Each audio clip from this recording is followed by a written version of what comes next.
Hello friends, आपका पैसा spark channel पे स्वागत है। और इस हफ्ते के जो हाई लो स्टॉक्स है उस पर हम आज डिस्कशन करेंगे। हमने कई बार कहा है आपको, ये जो हाई लो की एनालिसिस रहती है बहुत ही इंपॉर्टेंट है, क्योंकि अगर कोई स्टॉक न्यू हाईस पे जा रहा है तो फंडामेंटल रीजन भी है, मोमेंटम भी है, इन्वेस्टर की इंटरेस्ट भी है, कुछ ना कुछ खास हो रहा है यहाँ पर। इसलिए ज़रूर से as a trader and as an investor आपको इन स्टॉक्स पर नज़र रखनी चाहिए। अगर उसमें से कुछ अच्छे इन्वेस्टमेंट आइडियाज मिल सकते हैं then definitely you can even buy a stock at new high, क्योंकि अगर स्टॉक हाई बनाता है इसका मतलब ये नहीं कि वो टॉप ऑफ हो गया है। It can keep on creating new highs again and again, अगर फंडामेंटल्स इंप्रूव हो रहे हैं और वैल्यूएशन अट्रैक्टिव है। अगर कोई स्टॉक लो पर है तो वहां पर भी हमेशा जांच करनी चाहिए कि वजह क्या है। कुछ फंडामेंटल्स डिटीरियोरेट हो गया है, ऐसे कोई खास नेगेटिव असर आ गया है, नेगेटिव खबर आ गई है, जिसकी वजह से अगर आपके पोर्टफोलियो में वो स्टॉक है तो आपको बेच देना चाहिए। लेकिन कई कबार बहुत सारे quality stocks, blue chip stocks भी न्यू लोज पर चले जाते हैं, और उनमें एक एडवांटेज रहता है कि मार्जिन ऑफ सेफ्टी आ जाती है, क्योंकि वैल्यूएशन थोड़े कंप्रेस हो जाते हैं and they can always retrace their losses if there is a turn around in the story. इसलिए ये जो हाई लो के एनालिसिस है मैं पिछले 30 साल से कर रहा हूँ, और कई सारे अच्छे आइडियाज वहां से निकलते हैं। तो ये जो पूरा एपिसोड है आप एंड तक देखिए। इस बार कई सारे स्टॉक्स आप समय डिस्कस करने वाले हैं। ये केवल स्टॉक आइडियाज है, रिकमेंडेशंस नहीं है। आपको इन कंपनीज में और खुद इन डेप्थ रिसर्च करके ही निवेश करना है। That is the best way you can get the best returns for yourself on your portfolio. Deepan Mehta is joining us now, director at Elixir Equities. Dipan Mehta. We have Dipan Mehta. Welcome on board Dipan Mehta. The Dipan Mehta. Deepan Mehta. Dipan Mehta. Deepan Mehta is with us. सब market big voice में दीपन मेहता। चलिए आगे चलते हैं। और हमारा जो list है of stocks touching new high, कई सारे स्टॉक्स है। मैंने हमें आश्चर्य है कि मार्केट की ट्रेंड इतनी नेगेटिव चल रही है, और लेकिन फिर भी कई सारे stocks are touching new highs. मैंने कुछ ना कुछ डाइवर्जेंस हमको देखने को मिल रहा है यहाँ पर। तो जो हम पहला स्टॉक डिस्कस करना चाहते हैं वो है भारत इलेक्ट्रॉनिक्स। बहुत ही बढ़िया आंकड़े आए पिछले कई सारे क्वार्टर से इस कंपनी के नतीजे बहुत ही अच्छे आ रहे हैं। दिसंबर क्वार्टर में we show almost 24% type of growth rate and profit were up 20%। Order book position is bulging, यानी बहुत ही बढ़िया ऑर्डर बुक पोजीशन है। करीब 5 से 7 साल की अच्छी अर्निंग विजिबिलिटी भी है। और इसमें क्या हो रहा है कि इंडिया यानी कि भारत जो है, we want to manufacture now everything in house. Missile से लेके light combat aircrafts, radars, electronic warfare की जितनी भी एलिमेंट्स है, जितने भी इक्विपमेंट है, we now want to manufacture in house. Aatmanirbhar Bharat ये एक बज़ बन गया है। और ये जो आत्मनिर्भर Bharat, defence manufacturing with in the country, अगर आप इस इन्वेस्टमेंट थीम को खेलना चाहते हैं तो Bharat electronics is the best stock. लेकिन सर ये काफ़ी well discovered well research stock है। इसके लिए ये जो है उसकी price earning multiple is almost 55 times, यानी कि इस लेवल पर मेरे ख्याल से इतना ज़्यादा स्कोप भी नहीं है बढ़ने के लिए। लेकिन अगर आपके पास इसके शेयर्स है तो ज़रूर से आप निवेशित रह सकते हैं। At correction you could consider this stock. हमारी जो दूसरी कंपनी है वो है अशोक लेलैंड, और ये भी काफ़ी फिनोमिनल परफॉर्मर रह चुकी है। It is touching a new high. एक नई इन्वेस्टमेंट स्टोरी बन रही है इन कमर्शियल व्हीकल्स। जब से टाटा मोटर्स का स्प्लिट हो गया, उनकी जो कमर्शियल व्हीकल डिवीजन थी that got split and got listed separately. कई सारे इन्वेस्टर का मानना है कि with in the auto space commercial vehicle एक ऐसा सेगमेंट है जहाँ पर कंपटीशन लो है, स्टेडी अर्निंग्स ग्रोथ है। और जैसे जैसे इंडिया इंडस्ट्रियलाइज करता है, जैसे जैसे इंडिया की इंफ्रास्ट्रक्चर इंप्रूव होती है, नए नए रास्ते हाईवेज बनते हैं, तो demand for commercial vehicles will be good. Also there are certain regulatory requirements, क्योंकि हर 15-20 साल कुछ ना कुछ आपको नए ट्रक्स लेने पड़ते हैं। तो ये जो कमर्शियल व्हीकल्स की स्टोरी है इंप्रूव हो रही है। And there are only two independently listed company, एक तो अशोक लेलैंड है, दूसरा है टाटा मोटर्स। अशोक लेलैंड स्पेशली इनकी मार्केट शेयर पिछले कुछ क्वार्टर्स में काफ़ी अच्छी तरीके से इम्प्रूव हुई है। They are looking at export markets. उनकी जो एक सब्सिडरी है Switch Mobility, which manufactures electric buses for for local transport, यानी कि बीएसटी बसेस है या फिर इंटरसिटी बसेस है, वो बसेस जो है अब इलेक्ट्रिसिटी पे चलने वाली है। ज़्यादा they are gonna work on electric batteries. और उनकी जो सब्सिडी है Switch Mobility, that is one of the leading players in electric buses. तो ज़रूर से मैं अशोक लेलैंड पर नज़र रखूंगा। वैल्यूएशंस आर रीजनेबल है 34 टाइम्स। आंकड़े अच्छे आए हैं। Net profit has grown by almost 24% in the last quarter. हमारी तीसरी कंपनी है जेके टायर्स। जेके टायर जो है it is one of the leaders in radial tyres, not only for cars but also for trucks. आपको आश्चर्य होगा कि आजकल ट्रक्स में भी रेडियल टायर्स जा रहे हैं to improve the safety and to increase the life of the tyres. और जैसे-जैसे ट्रांसपोर्टेशन सेक्टर इम्प्रूव होता है, demand for tyres keeps on going up. हमने वैसे भी हाइलाइट किया है, अशोक लेलैंड जो कि कमर्शियल व्हीकल मैन्युफैक्चरर है, उनके रेवेन्यूज़, उनके सेल्स काफ़ी अच्छे थे। तो as a natural outcome of higher commercial vehicle sales, increase transportation, tyres की डिमांड भी अच्छी रहती है। और जेके टायर्स में खास फ़ायदा ये हो रहा है कि because of lower oil prices उनके रॉ मटेरियल कॉस्ट कम हुए हैं या स्टेबल रहे हैं and they been able to get higher profit margins.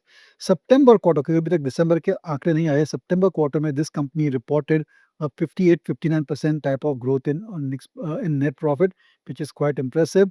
Valuation reasonable है एट अराउंड 27.48 टाइम्स। आगे जो हम देख रहे हैं कई सारे हाइज़ है, they are all the banks. बहुत सारे banks are touching new all time high और 52 वीक हाई, जैसे हमने यहाँ पर हाईलाइट किया है। और इसमें से जो लीडिंग बैंक है एसबीआई, वो तो एसबीआई तो हमने डिस्कस किया था हमारे हाई लो के जो एपिसोड थे ऑन 16 जनवरी। उस टाइम उसका प्राइस 1046 था, अब 1078 हो गया है। तो जैसे मैंने कहा, अगर आप न्यू हाईस की एनालिसिस करते हैं तो आपको अच्छे ट्रेडिंग आइडियाज मिल सकते हैं, अच्छे इन्वेस्टमेंट आइडियाज मिल सकते हैं। तो SBI again touch the new high.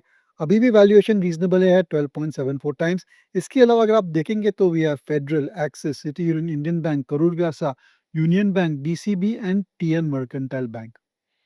वैसे तो ये सारी बैंक्स ही है और आपको लगेगा इसमें फ़र्क क्या है, लेकिन हमें नज़र आ रहा है कि इसमें ज़्यादातर जो बैंक्स है, दे आर ईदर टियर 2 यानी कि सेकंड रंग पीएसयू बैंक, जैसे कि इंडियन बैंक है, यूनियन बैंक है, और फिर old private sector banks like City Union Bank, Karur Vysya Bank, DCB Bank and TN Mercantile bank.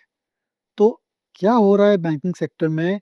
इसके investors are moving away from the private sector banks like ICICI, HDFC Bank, IndusInd Bank, and they are going into smaller banks like the old private sector banks. Valuation उनके अच्छे हैं, आंकड़े अच्छे आ रहे हैं, balance sheet की quality काफ़ी अच्छी है। और base most importantly, I think कि अब ये जो स्मॉल प्राइवेट सेक्टर बैंक्स है, they are now growing pan India. और उनके जो फाइनेंशियल्स से, उनकी जो ग्रोथ रेट्स है, उनकी जो बैलेंस शीट क्वालिटी है, दैट इज़ नाउ मोर और लेस इक्वल टू और better than some of the private sector banks. तो इन्वेस्टर ये सोच रहा है कि ये जो बड़ी-बड़ी बैंक्स है, वो इतनी महँगी लेवल पर ट्रेड कर रही है, तो why should I buy those banks? I am not getting any superior growth, मैंने उनकी ग्रोथ रेट्स कुछ खास है नहीं, बट जो टियर 2 बैंक्स है, वहाँ पर अच्छी ग्रोथ रेट आ रही है, तो why not go for cheaper banks? इसीलिए ये हम ट्रेंड देख रहे हैं पिछले कुछ क्वार्टर से। तो we are seeing a very strong momentum in the tier 2 PSU banks and the old private sector bank which are all smaller banks, they are regional banks, लेकिन इनकी क्वालिटी अच्छी है।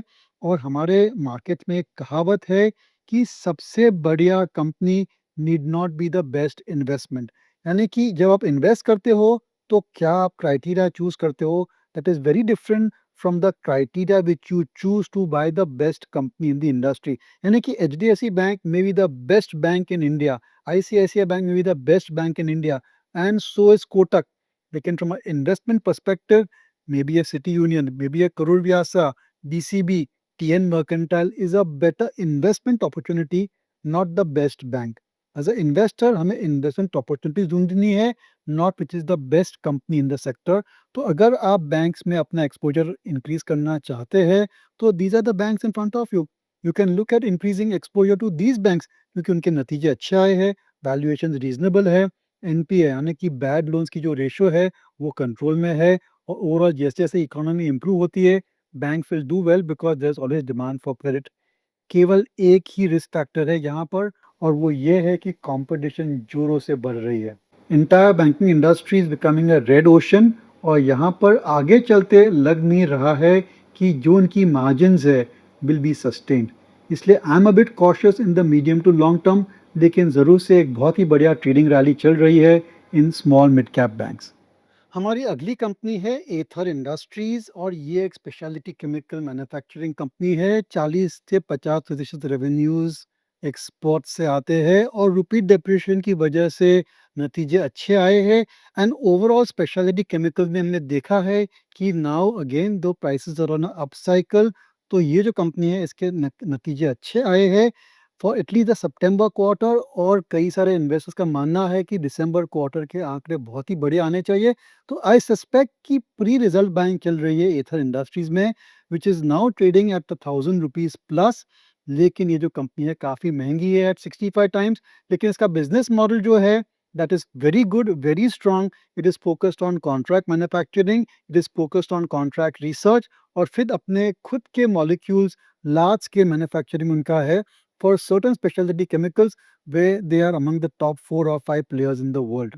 Aether Industries और अन्य जो specialty chemical companies है, they are all part of the China Plus One investment theme. आप भूल गए होंगे, लेकिन एक China Plus One investment theme थी where a lot of multinational corporations were looking at diversifying their operations away from China into India. और ये जो ट्रेंड है धीरे धीरे मोमेंटम कैच कर रही है, और बहुत सारे जो कॉन्ट्रैक्ट्स मिले हैं एथर इंडस्ट्रीज में, they are all long-term contracts for dedicated manufacturing of specialty molecules. I would look to buy this company after seeing the December quarter results and whether the price earning multiple compress होता है या नहीं. Next, surprise एक FMCG company all time high पर जा रही है। इसका नाम है बजाज कंज्यूमर। आपने सुना होगा Bajaj almond drop hair oil, आपने शायद यूज़ भी किया होगा। तो जो आलमंड ड्रॉप हेयर ऑयल है, उसमें ये सबसे बड़ी कंपनी है। आई थिंक 70-80% इसका मार्केट शेयर भी है, और कई सारे क्वार्टर्स की फ्लैट टू डिक्लाइनिंग ग्रोथ के बाद for the December quarter they give exceptionally good results.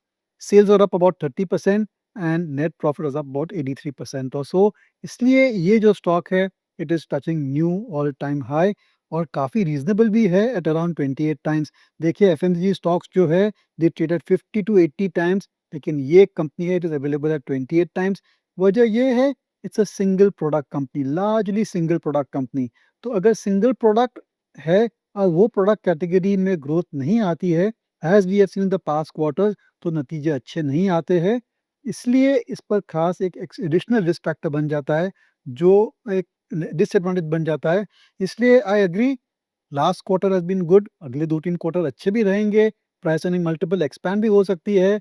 There is a good trading opportunity in Bajaj consumer, but medium to long term I am not so sure, क्योंकि hair oil की जो category है, it is pretty much I would say mature category, और यहाँ पर long term growth rate शायद sustainable नहीं है। हमारी अगली कंपनी है टेक महिंद्रा, जिनके भी नतीजे अच्छे आए थे, और शायद we are seeing very good momentum in tech stocks, specially mid cap tech stocks. और टेक महिंद्रा एक टर्न अराउंड स्टोरी है। कई सारे क्वार्टर्स हमने देखा है it under perform the industry leaders like Infosys, TCS, लेकिन अभी ग्रोथ वापस आ रही है। It's a focus player on the telecom industry, और बीएफएसआई यानी कि बैंकिंग फाइनेंशियल सर्विसेज भी उसका एक काफ़ी स्ट्रॉन्ग वर्टिकल है। नए सीईओ का मानना है कि they will be able to grow at higher than industry growth rates, और कई सारे इन्वेस्टर्स का इंटरेस्ट इसमें आया है। दिसंबर क्वार्टर के आंकड़े अच्छे थे, 32% increase in net profit. So post result we are seeing a good trading rally in tech Mahindra, लेकिन मेरी preference is still for mid cap stocks in tech Mahindra, sorry mid cap stocks in the software industry. तो वहाँ पर नज़र रहेगी, tech Mahindra में ही I would give it a pass. अगली कंपनी है ऑयल इंडिया, जो कि एक पीएसयू ऑयल कंपनी है। It is going to new high, लेकिन it is down 33% from its all time high. ये जो स्टॉक है it moves up and down with oil prices, और हमने देखा है कि पिछले एक हफ्ते में oil prices have gone up, क्योंकि लग रहा है शायद कि यूएस ईरान को अटैक करेगा, जिसकी वजह से oil markets are very buoyant strong है। That stock has touched a new high because of that. लेकिन जनरली मैं ऐसी पीएसयू ऑयल कंपनीज को अवॉइड करता हूँ, क्योंकि कुछ खास वॉल्यूम ग्रोथ है नहीं इन कंपनियों में। इसलिए आई वुड से there could be a trading rally in oil India, but I'm not sure it is a good long term investment. हमारी जो आखिरी कंपनी है वो है मिड वेस्ट गोल्ड, और ये कंपनी हमने इस वीडियो में इंक्लूड इसलिए की है कि हम आपको चौकन्ना करना चाहते हैं, वार्निंग देना चाहते हैं। ऐसी भी एक कंपनी है जिसने अपना नाम चेंज करके काफ़ी सारे इन्वेस्टर्स को अट्रैक्ट किया है, और ये जो नाम है वो भी मिसलीडिंग है। उसकी जो वैल्यूएशन है, market value is at 6,635 crore. जी हाँ, एक ऐसी कंपनी है जिसकी मार्केट कैप 6,500 करोड़ है, लेकिन कोई भी उसका खास ऑपरेशन नहीं है, लॉस मेकिंग कंपनी है, 1 सवा करोड़ की इसकी रेवेन्यूज़ है। तो क्यों ऐसी बात है कि इस कंपनी की मार्केट कैपिटलाइजेशन 6,000 करोड़ से ऊपर चली गई है? नाम की वजह से, मिड वेस्ट गोल्ड। इस कंपनी का मानना है कि they will apply for mines for precious stones and precious material and metals from the government and they will explore the gold mining sector. भी कुछ खास ऑपरेशंस है नहीं है, केवल इंटेंट है, लेकिन मार्केट ने इसको स्काई हाई लेवल्स पर ले चुके हैं। तो ऐसी कंपनियों से हमें खास दूर रहना है। The name is misleading, the business model is not known, कोई खास ऑपरेशन है नहीं, लेकिन 6,500 करोड़ की मार्केट कैपिटलाइजेशन हो जाती है। इसलिए please do not chase momentum.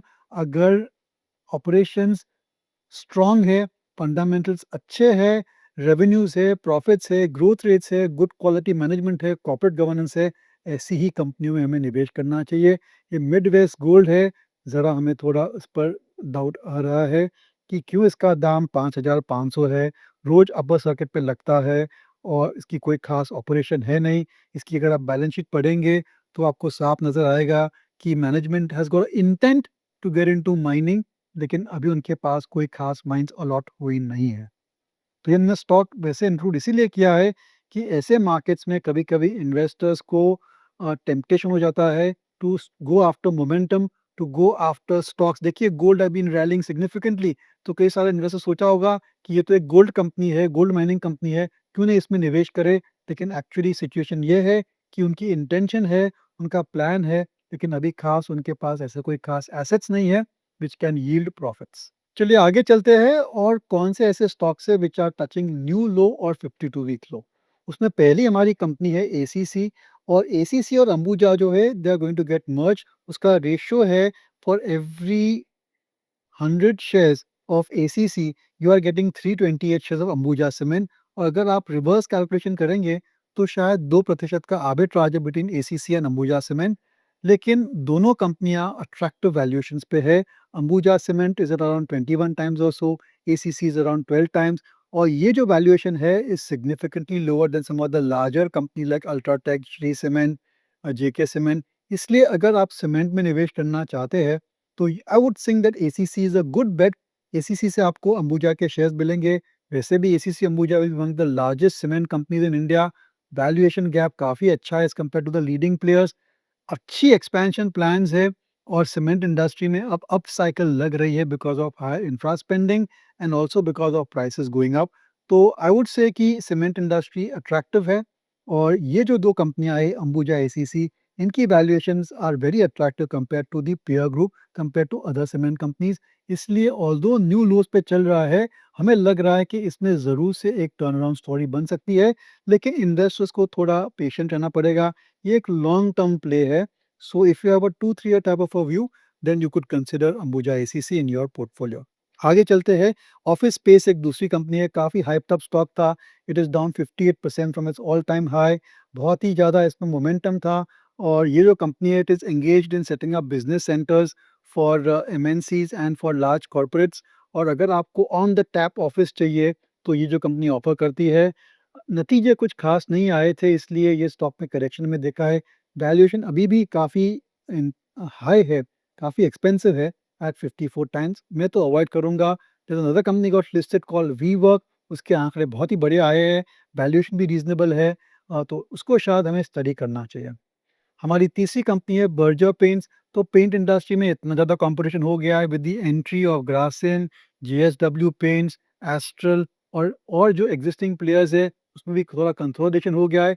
तो बर्जर पेंट्स है, एशियन पेंट्स, आई थिंक जो उनकी ग्रोथ रेट्स थी, जो उनके मार्जिन्स थे, they are under pressure and markets are now kind of selling off the paint companies. कई सारे महीनों से हमने देखा है कि पेंट कंपनीज में नेगेटिव ट्रेंड चल रहा है। Berger Paints itself is down 36% from its all time high। Valuation still expensive at 48 times. जहाँ पर जो कंपनी है उसकी ग्रोथ रेट शायद 10, 11, 12% हो सकती है, और कंपेटिटिव प्रेशर्स की वजह से प्राइसिंग पावर पर ज़रूर से असर हुआ है। अगली कंपनी है गैलेक्सी सर्फैक्टेंट। तो ट्रम्प साहब के जो टैरिफ्स आए हैं इंडिया पर, उसका इफेक्ट हमने गैलेक्सी में देखा है because they leading exporter. US में भी एक्सपोर्ट होता है इस कंपनी के products which go into FMCG products like soaps, like detergents, like face creams, hair oil. तो गैलेक्सी सर्फैक्टेंट्स जो है एक हाई फ्लाइंग स्टॉक था, लेकिन अब कई सालों से, करीब 4 साल से ऑलमोस्ट फ्लैट प्रॉफिट्स आए हैं, जिसकी वजह से the stock price has been correcting. It is down almost 49%, यानी कि आधा हो गया है from its all time high, और वैल्यूएशन जो है that has come attractive level at 22 times. इस पर हमें नज़र रखनी चाहिए। क्यों? क्योंकि हमने कहा था कि जो स्पेशलिटी केमिकल इंडस्ट्री है, वहाँ पर एक अप साइकिल की एक्सपेक्टेशन है बिकॉज़ ऑफ रूपी depreciation, because of overall improvement in demand और ये जो गैलेक्सी सर्फैक्टेंट है, वो एक क्वालिटी प्लेयर है इन स्पेशलिटी केमिकल्स। तो ये जो हमने पिछले 3-4 साल से फ्लैटिश ग्रोथ देखा है, that may come to an end. तो हम तो नज़र रखेंगे गैलेक्सी सर्फैक्टेंट पर क्योंकि वैल्यूएशंस अट्रैक्टिव है। नॉर्मली स्पेशलिटी केमिकल कंपनी रहती है, द वैल्यूएशन गो 35-40 टाइम्स और सो। तो एक ऐसी कंपनी है जहाँ पर अगर ग्रोथ रिवाइव होता है, then it can give good returns. इस पर नज़र रखनी चाहिए। हमारी नेक्स्ट कंपनी है एल&टी टेक्नोलॉजी। ये एक सॉफ्टवेयर कंपनी का है। यहाँ पर भी नतीजे अच्छे नहीं आए इस क्वार्टर में, कई सारे क्वार्टर से, इसलिए हम इसको अवॉइड करेंगे। नेक्स्ट, मेडी असिस्ट। इस पर हम थोड़ी चर्चा करेंगे। मेडी असिस्ट एक्चुअली है क्या? Medi Assist is India's largest TPA, third party administration for insurance claims. आपने मेडिकल इंश्योरेंस लिया होगा, आपने क्लेम डाली मेडिकल इंश्योरेंस के लिए, तो the insurance company, that claim is being processed by company like Medicare services. India की largest company है and it's a fantastic play on health care and on health insurance. थोड़ी सी monopolistic आपको position है, कई सारे प्लेयर्स, बहुत कई कम प्लेयर्स है इसके अंदर और उन्होंने कुछ एक्विजिशन भी किए हैं, the last being Paramount TPA, जिसकी वजह से इसके जो प्रॉफिट्स पर है भारी असर पड़ा था because of integration cost, merger and acquisition cost. तो जो सितंबर क्वार्टर के आंकड़े आए थे, वहां पर revenues went up by 28%, but profits plummeted by 62% because of all these acquisition cost and integration cost. तो ये जो कॉस्ट है वन टाइम नेचर है, वो रिवर्स हो जाएंगे या कैंसिल हो जाएंगे। तो आगे चल के ये जो कंपनी है उस पर खास नजर रखनी चाहिए। वैल्यूएशंस अट्रैक्टिव है 36 time for a service business, for a large size player. I would से अट्रैक्टिव है 36 टाइम्स। जरूर से इसके नतीजे पर आप ध्यान दीजिए। ये क्वार्टर नहीं तो अगला क्वार्टर में इसके आंकड़े बहुत ही बढ़िया आने चाहिए।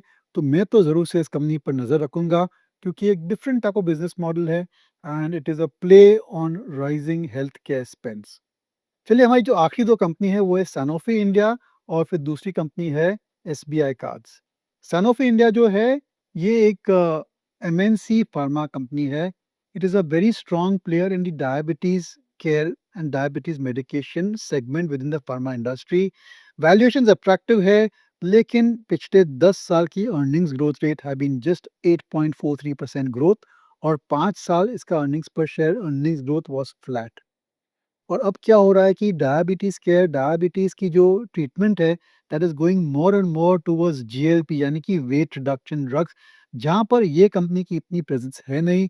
इसलिए investors now are finally getting tired and maybe they are liquidating their positions. तो मैं तो सैनोफी इंडिया को अवॉइड करूँगा। अगर आपके पोर्टफोलियो में है तो आपको सोच समझ के न सोचना चाहिए कि आपको इन्वेस्टेड रहना है कि आपको इसको सेल ऑफ करना है। और हमारी आखिरी कंपनी है SBI cards. I am sorry, कई सारी कंपनियां हैं यहाँ पर क्योंकि बहुत सारे हाईज बहुत सारे लोज आ रहे हैं and you want to present as many companies as we can. तो अगली कंपनी है एसबीआई कार्ड्स और यहाँ पर भी आंकड़े अच्छे नहीं आए हैं। एक्चुअली आप देख रहे हैं 45% growth in profits, that is the misleading क्योंकि जो उनकी प्रोविजन कॉस्ट थी दैट हैज कम डाउन, लेकिन प्री प्रोविजनिंग प्रॉफिट यानी कि जो जेन्युइन ऑपरेटिंग प्रॉफिट है दैट हैज हार्डली बीन 7-8% और सो। उनके नंबर ऑफ अकाउंट्स भी कम हुए हैं as compared to last quarter. इसलिए एसबीआई कार्ड्स को थोड़ा डाउट लग रहा है। I would definitely want to wait and watch. कई सारे अट्रैक्टिव फिनटेक कंपनीज है जैसे कि पेटीएम, बहुत ही बढ़िया नतीजे आए, आप ये देख सकते हैं, नॉट एसबीआई कार्ड्स। तो ये था हमारा analysis on new highs and new lows. और जैसे मैंने कहा, ये जो एनालिसिस है इंपॉर्टेंट है आपके लिए अगर आप अपना खुद पोर्टफोलियो मैनेज करना चाहते हैं या ट्रेडिंग करते हैं। तो आपको ज़रूर से न्यू हाई न्यू लोज कंपनी पर स्टडी करना चाहिए। कुछ ना कुछ वहाँ पर हो रहा है which can give you an opportunity. या हमारा जो मॉडल पोर्टफोलियो है उसकी भी आप जानकारी ले सकते हैं by scanning this QR code. ये एक एडवर्टाइजमेंट नहीं है, केवल जानकारी आपके लिए कि हमारे पास ऐसे दो प्रोडक्ट्स है which can certainly help you manage your investments in a passive manner. तो ये था हमारा discussion on new highs and new lows. I hope आपको ये वीडियो पसंद आया हो। We look forward to your comments, we look forward to your criticism as well. और कोई ऐसा खास स्टॉक या सेक्टर आप डिस्कस करना चाहते हैं तो please write to us. This podcast is produced by Elixir Equities Private Limited, a SEBI registered research analyst. Registration number INA 00004787. The information provided in this podcast is for educational and informational purposes only and should not be considered as investment advice. Investment in securities market are subject to market risk. We strongly advise all investors to read all related documents carefully before investing.